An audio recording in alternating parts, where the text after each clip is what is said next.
All right, Neil, so how are you? Good, Mike. How are you? Oh, good, thank you. How was the flight? Oh, yeah, bumpy. Oh, really? Yeah. There's a big storm, so just punched straight through that. Yeah, right. Coming Yeah. out of the tropics, mate, you're going to get a bit of that, aren't you? Yeah, it's expected, especially in a Cessna. Yeah, right. Wow, I didn't know that you were all adventure style like that, little Cessna. Oh, well, if you're not going to have fun, what's the point of doing it? Fair enough, I guess. Yeah. Did you hear about that flight that went down in Indonesia? I did, but that was a 747, so miles apart from what I was flying in.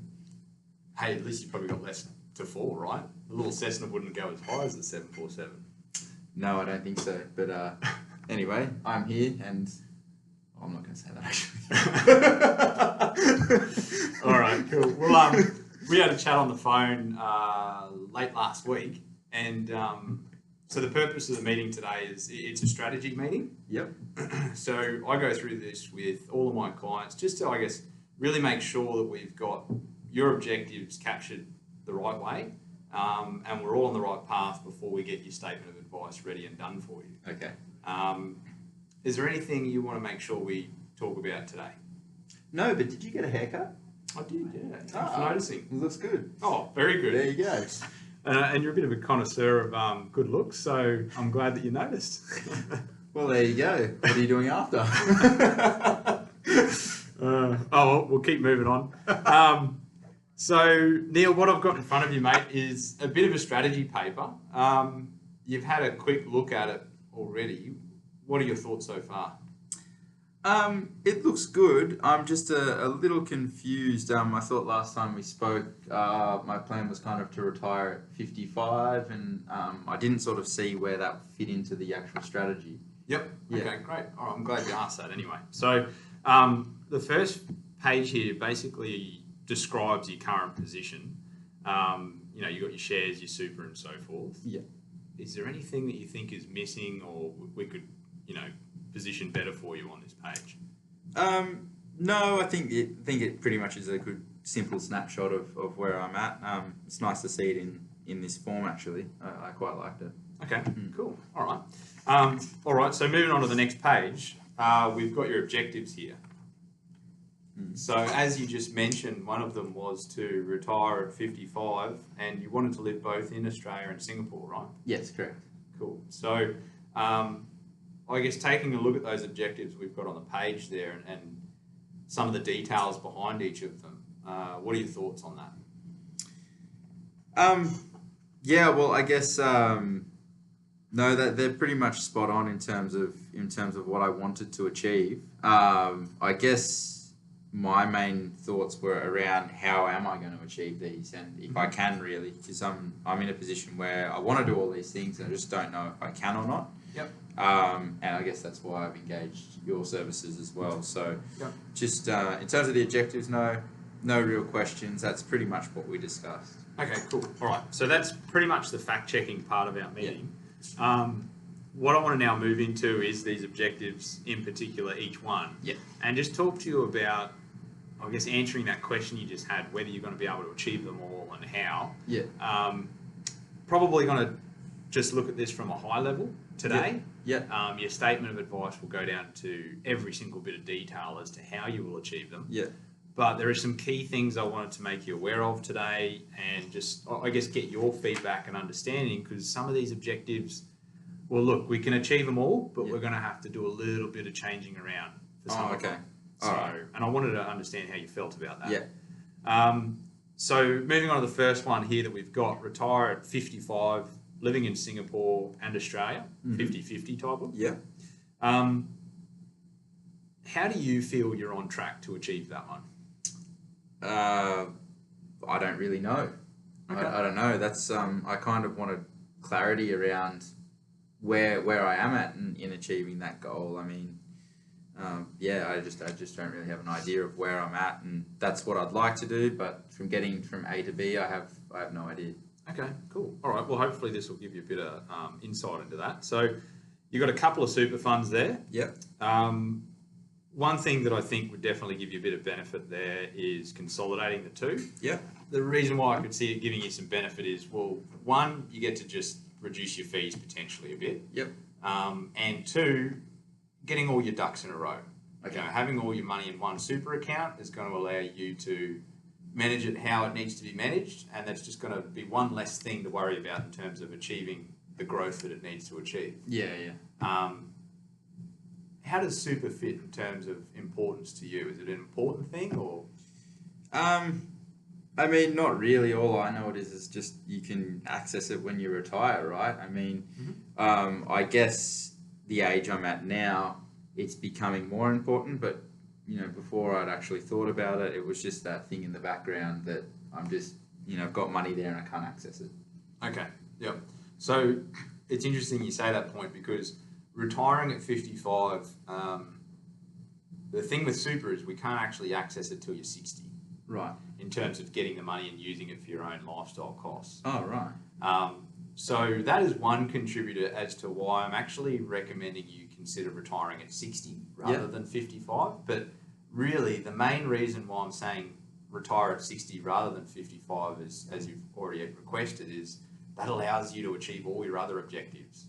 Oh, right. Okay. So what do you mean by that in terms of the business and the home purchase? That's right. Yeah. So rather than prioritise this over something else and get rid of that, I'm suggesting let's try and achieve everything you want to achieve, but we're just going to have to maybe, you know, stretch a couple of objectives a little bit beyond where you started. Okay. And there's no possible way that you could see that they could all be achieved with me retiring at 55? Potentially. However, this advice and essentially the advice that I give to clients, my job is to help you with risk mitigation. Yep. Rather than, I guess, increase risk or try strategies that are potentially going to come into trouble and then not achieve anything. Yeah. I would rather come back to you with a simple solution, such as extend your retirement 5 years. Yep. So that everything fits within ease, and then, you know, as we go along, there might be changes that'll affect that on top of that. We might get to where you need to go before 60, but I would rather set that benchmark there, knowing that we can get to 60, retire, and achieve everything else. All right. No, that makes sense to me. I guess when I'm setting menus, I mean, the simple dishes are often the best dishes, work well within restaurants. So I don't really understand it, the numbers and everything. That's not how my brain works, but I can understand how often the simple things are usually the best things. Yep. Well, look, really quickly, combining your super, retiring at 60, as we already mentioned, that's going to give you the time, and your super, the time to accumulate. Really, the main part of this strategy is you putting money into the super fund, which hasn't been happening at all. No. How do you feel about doing that? Okay, I guess. Why would I put it in the super fund though, instead of just like saving it? Well, to tackle that question, where do you think you might put it if you were to just save it? Well, I hadn't thought about it. I guess you know, maybe look into other investments outside of superannuation, but I mean, I don't have any issues with contributing to superannuation. I just like to know why I'm doing things, really. Well, look, when we first met and spoke about things, you did say you wanted to build nearly all your wealth in Australia. Yeah.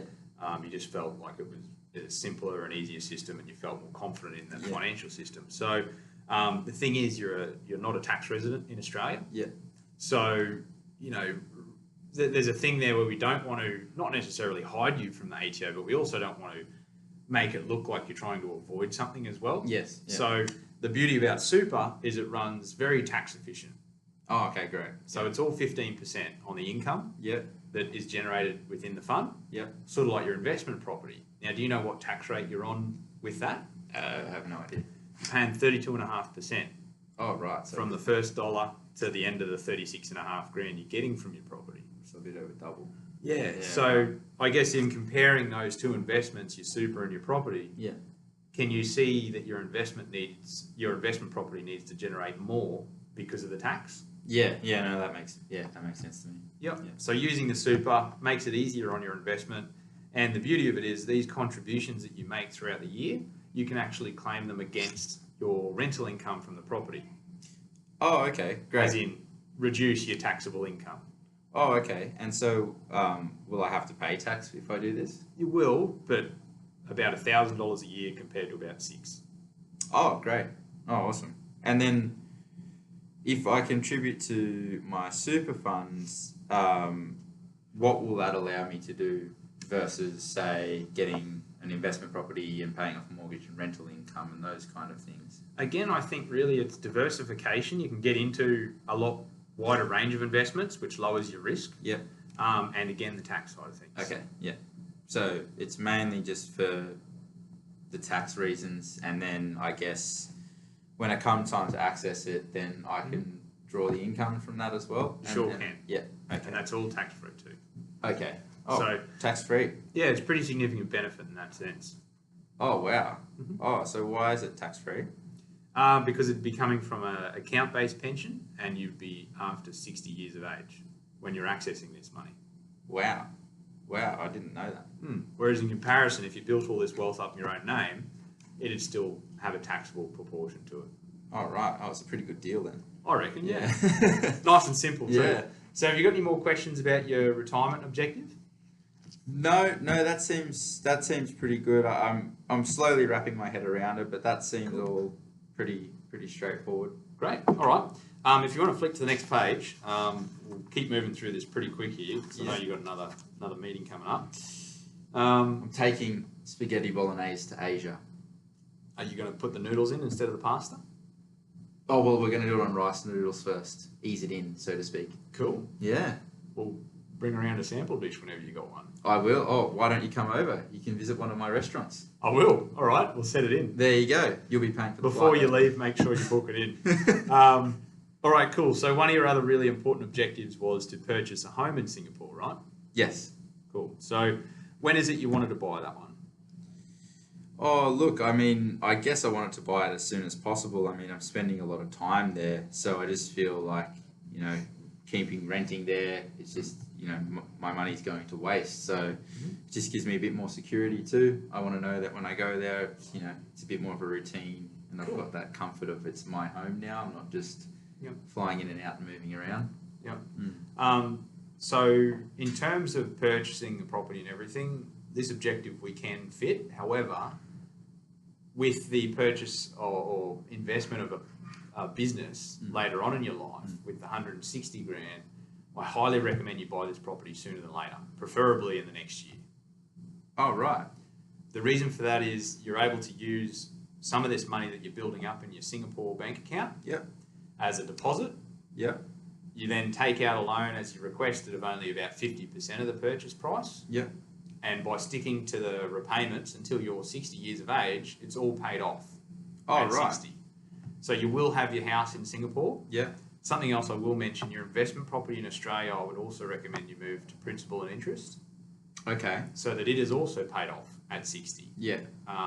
We didn't get a chance to talk much about where you want to live when you're back in Australia for that retirement phase. No. But my understanding is that gives you the option to use that investment, or if you do sell it, we can talk about doing that once you're back in Australia to avoid some capital gain issues. Yeah, okay. Yeah, that would be great. Look, to be honest with you, I don't know.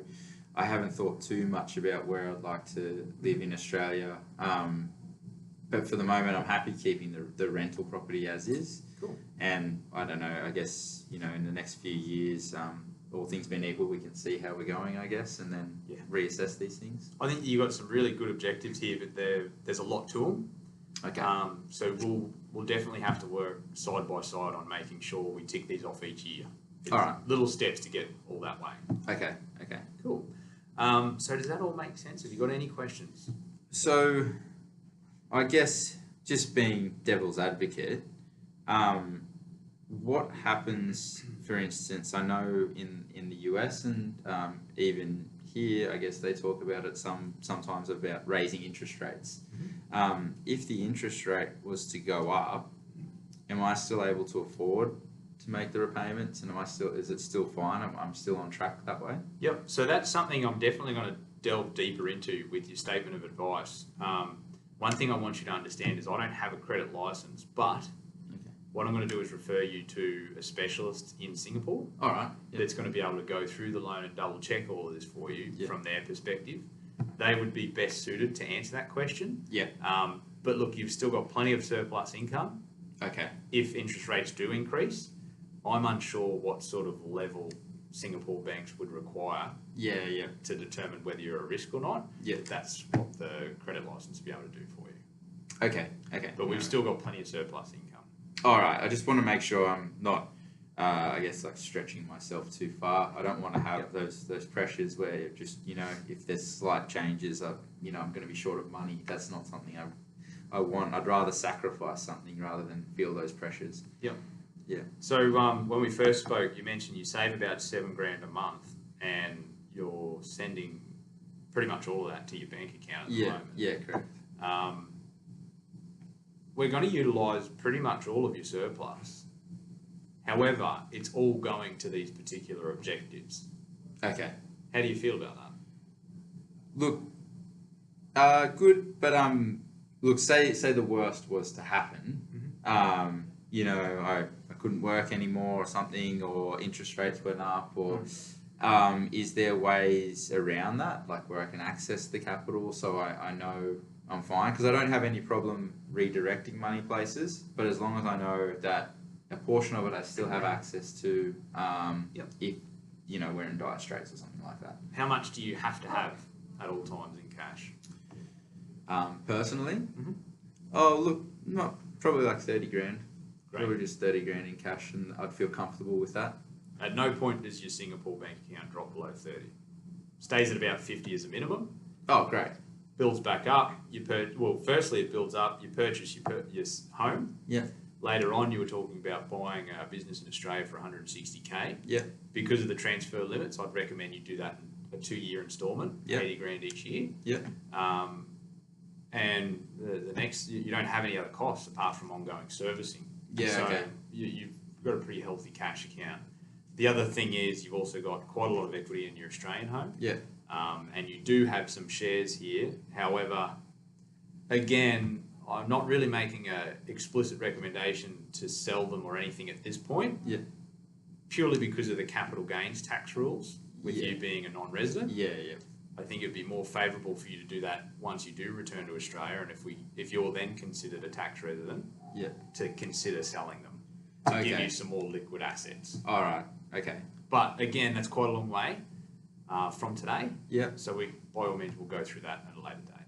Okay. Is that all right? Yeah. No, that sounds fine. I mean, you seem to know what you're doing and have a vision for the long term, so I'm pretty comfortable with that. I just wanted to make sure I had enough that I can access, and if it's 20. It's almost double what I actually need, so I feel really comfortable with that. Oh, good. All right. Last few things here, mate. Now, something that you didn't, I guess, have as an objective, but something I want to make you aware of is, well, similar to what you just said before, what happens if interest rates rise and you're not working or your income changes because of something. One way to protect you against that is, health events. Okay. So if something stopped you from being able to work and generate an income, you were injured or sick and those sorts of things, this is what we're looking at on this page here. Okay. Now, I'm not sure how available these sort of policies are, these insurances in Singapore. Yeah. However, I thought I'd better give you the strategy behind it so that we can then seek someone out in the country to find this for you. Okay. Right. So really quickly, I hope it all makes sense here. We've got, if you do pass away, I've taken into account that you do have some debt on your investment property. Yes. And one of your objectives is to purchase that home in Singapore. Yeah. So they've made adequate capital here to do that. Okay. Now, in the event you were to pass away, where would you want all of your assets to go? I hadn't thought about it, but I have a will, and so I guess can these assets just be dealt with from my will that I've already set up, or do I need to get a new one? How recent is it? I probably got it done 3 years ago. All right. Has there been many changes since then? Not financially, no. I've just got my partner now, but that's it. But we're probably not at the stage where I just give everything to him. So I'd still like it to go into my will at this stage. Yep. Well, what I would do is I'm going to refer you to an estate planning expert. Yeah. particularly one that does operate with Singapore as well. Okay. Again, we're trying to manage that for you, being in both countries. Some of these assets you can manage in a will, others are going to be like your superannuation, they sit outside of that. Okay. Which, again, I've taken into account some of the tax implications with that, Yep. with these insurances. However, I think it's something we're going to have to pick up after you've spoken to the estate planning specialist Okay. to just tidy up any loose ends in case you do change your mind with these strategies. Okay. And then I guess my only question is, if I die before I've even purchased the home, because that's just my goal, do we need that purchase in there? Is there any benefit, or can we just look at that after, I guess? Can we just look at this after I've purchased my home? If you were to pass away, let's say on the way back to Singapore this week, Yeah. would you want to have that home in Singapore for the beneficiaries, or is it not needed? I don't know. I guess it's not really needed. No, because Yep. it's just me and my partner, and as I said, he has his own assets, and we're not at the stage where we're sharing finances at the moment. So, so no, it wouldn't really be needed. No. But with the idea of purchasing the home in the next 12 months or so, Yeah. what are your thoughts around maybe applying for this level of cover now so that it's sorted Yeah. while you do that? And if you don't need it, we can always reduce it later for you as well. Which would you prefer? I don't know. Is there any benefit to applying for it now as opposed to after I've purchased the home? Medically, there may be, yes. We don't know, if you have any changes in your health in the next 12 months. Oh, okay. And then if you need the policy then, Yeah. that might give you unfavourable terms, increase the costs, all those sorts of things. Oh, okay. Well, I guess, I'd probably have to see the costs as well, and then weigh up that decision. But I can understand from the health point of view that makes sense. Sure. And if we're forecasting for that, and we'll have to do it anyway, then yeah, I guess it's just going to come down to a costing sort of thing. The idea is just to make it as simple as possible for you. Yeah. You're busy doing your job and everything. I only want to have to get you to do paperwork when we have to. Yeah. If we can tackle a few things earlier, then definitely I'll put it in front of you. Okay, great. Well, that sounds good. Yeah, I guess I'm not opposed to the idea, but I'll just wait to see, I guess, a bit more detail around it. Great, too easy. All right, so we've got, in the event you can't work ever again, same sort of scenario, covering all of your income. So really, anything happens to you that's quite serious, you're still going to have the same income coming in, and you'll still meet all of your objectives. Yeah. Same again if you have, a slight medical crisis, and as we already mentioned, your income protection covering about 3/4 of that. Yeah. Which is as much as we can with your income. You're not getting any employer contributions to super. Yeah. And we put you at a 90-day wait, given how much cash you're going to have on hand, which means you'll wait 90 days plus another 30 before you get any money. Yep. And it'll last you until your retirement. Oh, great. And then the retirement's the same as what it would be?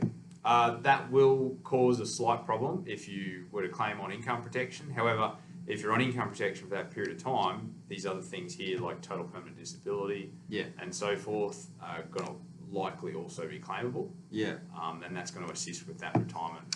Oh, great. Oh, that's awesome. Well, I'm definitely keen on those two. I'm not sure about the death because, as I said, I don't really have any dependents. But as a whole, I guess I'd just like to see the benefits and the costings and everything. But I can understand the need for it. Cool. Well, that's what today's meeting's for. Yeah. So, all right, mate. Last thing. These are all your recommendations on the one page. So,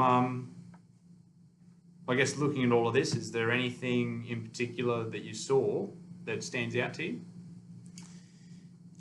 No, I think you've explained everything pretty well. I just the business again. How are we funding that?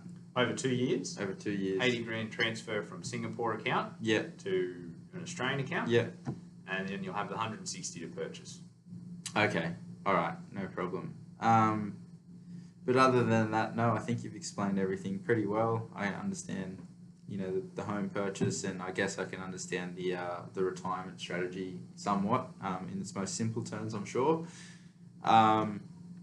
and then I guess I'll just wait to see what the detail is and the costings and everything like that. Yeah, great. Well, look, it all fits from Yep. a cash flow perspective. Yep. We're able to achieve all your objectives, albeit we move your retirement 5 years out and we bring forwards your purchase of your property. Yep. And we're able to mitigate quite a bit of risk for you as well in the meantime. Great. And so, say with my retirement, we did really well and we got more returns than what we thought. Then closer to the time, can that possibly change that objective to retiring earlier again? So like I mentioned, pulling money out of super, we can't do that before 60. Okay. And achieving these other objectives like building your business up, purchasing a home in Singapore, they're really taking away from your ability to grow wealth in your own name.